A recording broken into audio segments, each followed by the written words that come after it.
ሴት ልጅ ፈገግታዋ የሚያምረው ሰላም አግኝታ ሙርታ ኩና እርፍ የምትልበት ማለት ነው። የምትወደውን ሰው ስታገኝ ነው ብዬ አስባለሁ። ና እንግዲህ ሄሉሻና አየዙ በድጋሚ አምሮባቸው ሸብረቅ ብለው ዛሬ በዚህ መልኩ መጥተዋል። ማታ ያለውን ሰርፕራይዝ አብረን እናያለን ማለት ነው። ና የእውነት በጣም ደስ ይላል። ይህ ነገር እንዴት ነው ነገሩ? ከጓደኝነት ወደ ፍቅር እያመራ ነው ትላላችሁ። አሰላሙ አለይኩም ወረህመቱላሂ ወበረካቱ። ውድና የተከበራችሁ ቻናል ቤተሰቦች እንዴት ናችሁ? ደህና ናችሁ ወይ? እኔ ያለሁ አልሐምዱሊላህ።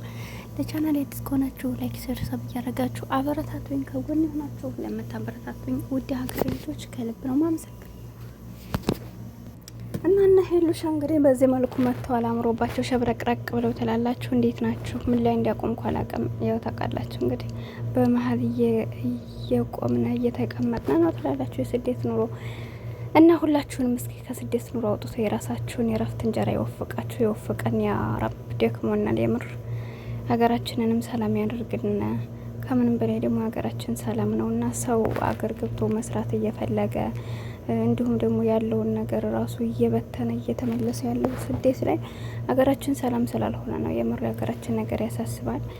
አላህ ሀገራችንን ሰላም ያደርግልና። ህይወት አጭር ናት። ሁላችንም ትተነው እንሄዳለንና የምር ሞት በዝቷል አሁን ላይ ማለት ነውና ወጣቱ እያለቀ ነው በየስደቱም በሀገር ቤቱም በቃ በተለያየና አንዳንድ ጊዜ ህይወት ያሳዝነኛልና አላህ የደከመንን ሰዎች ትንሽም ቢሆን በራሳችን ነገር አርፈን ሰርተን በራሳችን በቃ ሰው ተቆጣን ሂዱ አለን ነው አለን የምንለውን ነገር ትተና አይምሯችን ረፍት አግኝቶ በሰላም ወጥተን ገብተን የምንሰራበትን ህይወት ይወፍቃል። ሁላችንም ዱአ አድርጉ። የማንኛችን ዱአ ጸሎት እንደሚደርስ ስለማናቅ ሁላችሁም በየእምነታችሁ ዱአ ጸሎት ያስፈልገዋል። ሀገራችንም ለኛም ለታመሙትም በየእስር ቤት ላሉትም ለተጨነቁትም ለተቸገሩትም ዱአ በማድረጋችን እኛም ለራሳችን አጀር እናገኛለንና ለተጨነቀ ሰው ዱአ ብናደርግ ከነሱ በላይ እኛ አጀር እናገኛለን። ለነሱ አስበን ተጨንቀን ስለሆነ ማለት ነውና ብር በማይከፈልበት ነገር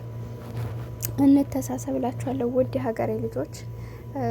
ያው ይሄን ያልኩበት ምክንያት እንግዲህ ያያችሁት ነው። አንዳንድ ነገሮች ስሜት በቃ በስሜት ይመጣሉና ሁላችሁም ብዙ የተጨነቃችሁ አላችሁ። የምር እኔ ባልገባ ነው የሚሻለኝ በቲክቶክ በዛ የምር ነው የምነግራችሁና በየሊቢያ በረሃው በተለያየ ቦታ በቃ ወደ ሳውዲም ሊገቡ ብለው በየተለያየ ቦታ እኔ እንጃ በቃ እኛም ምን እናደርግ ማለት እዚህ ሀገር ያለው ብዙ ሰው እርዳታ ይጠየቃልና እዚህ ቦታ ሁላችንም ዛሬን አሸንፈን ነገን ለመኖር የምንጥር ነንና እኛንም አላህ እድሜና ጤና ይስጠን። የምትሰጡትም አላህ ጨምሮ ጨማምሮ ይስጣችሁ እና ብዙ በእርዳታ የምትታወቁ አላችሁ። ሁሌም በቃ እርዳታ የማያልፋችሁ ለተጨነቀ የምትደርሱ እኛንም እንግዲህ በቻል ነው የምናግዝ።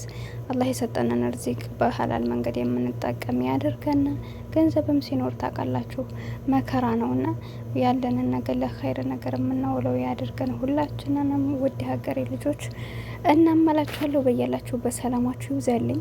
ዱአዬ ነው። አሜን በሉ እና ወዳችኋለሁ፣ አክብራችኋለሁ። ለማንኛውም ለቻናል አዲስ ከሆናችሁ ላይክ ሰብ እያደረጋችሁ አበረታቱኝ እና ማን ሄሉሻ እንግዲህ ማታ እስከሚመጡ በጥሩ ነገር እንጠብቃለን ትላላችሁ። አይዙና ሄሉ እንዴት ነው ትላላችሁ። ኤሪክን በቃ ተረሳ አይደለ? ኤሪክን በራሱ እየሰራ ነው ምስኪን ዋየ እና በቃ እንዴት ነው ህይወት ማለትና ብዙ ጊዜ ህይወት አንድ ሰው ጋር ጀምረን እነሱ ጋር ልሳካልና ካሉ ምን እናደድ ህይወት የማይቀጥል የሚመስለን ለስራም ይሁን ለእውነትም ይሁን ብዙ ሰዎች በቃ እሱ ከሄደማ ብለን የምናስብ በጣም ብዙ ሰዎች አለንና በዚህ በኩል እነዚህ ዩቲዩበሮች ያስተምራሉ። አንዱን ቢለዩት አንዱ ይመጣል። ፍቅር መቼ እንዲህ ያልቃል እያሉ አንዱ ሲሄድ አንዱ ይመጣል። በቃ እንደዚሁ ያሉ ህይወታቸውን እየመሩ ነው ማለት ነውና በስደት ላይ ሆናችሁም ሰው ልትተዋወቁ ትችላላችሁ።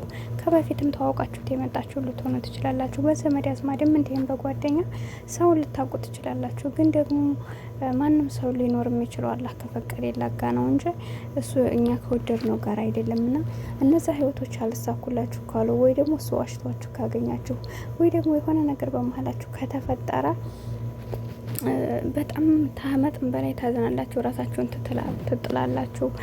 ስኬት ድጋሚ እንደሌለ አድርጋችሁ ታስባላችሁ። እንደዛ የምትሆኑ ከሆነ ራሳችሁን ብቻ ሳይሆን ቤተሰቦቻችሁን አላህንም ታስቆጣላችሁና በማንኛውም በሚመጣብን ነገር ጠንካራ መሆን አለብን።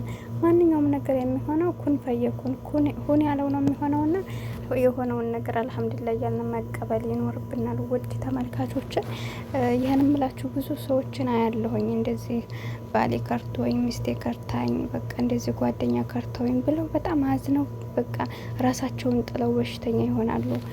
በምትወዱ ሰው ስትናደዱ እውነት ነው የምላችሁ በጣም ብዙ ነገሮችን ታረጋላችሁ እና የሆነ ተስፋ ትቆርጣላችሁ። እንዲህ ደግሞ መሆን የለበትም።